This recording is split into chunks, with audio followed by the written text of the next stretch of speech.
Hey guys, my name's Stephen Van Buren from the Fort Wayne Church, and today I read 1 Chronicles 28 and 29 for the 2020 Bible Vision. A key verse that really stood out to me from this reading was from 1 Chronicles 29 and verse 3. This is David, King David at the very end of his life. And he says, "Moreover, in addition to all that I have provided to the house of God, I have a treasure of my own gold and silver. And because of my devotion to the house of God, I give it to the house of God." The thing that impacted me the most from this passage, and it was really profound, it forced me to think. We live in a world and in a society, and especially in the American culture, where we are told, and it's kind of driven into us to save for retirement, to save for the end.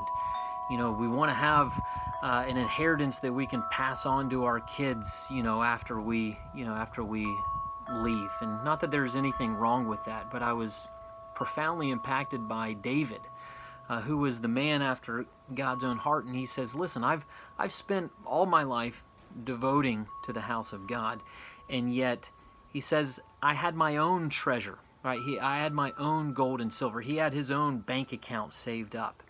And he said, but because of his devotion to the house of God, because of his heart and his love for God, he took everything that he had from his own personal stash at the end of his life, and as opposed to divvying it up amongst his kids, I guess, he took all of it and he devoted his life savings, if you will, to the house of God. And it impacted me and made me think, golly, what am I saving for? What are we saving for?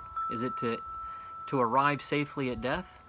Or is it possibly, should we change our perspective so that we can take what we earn and what we have left over at the end to continue to help building up God's church and kingdom? It's helped me. I don't know how it strikes you. I hope that it helps you in your vision of the Bible in 2020 and this year. God bless.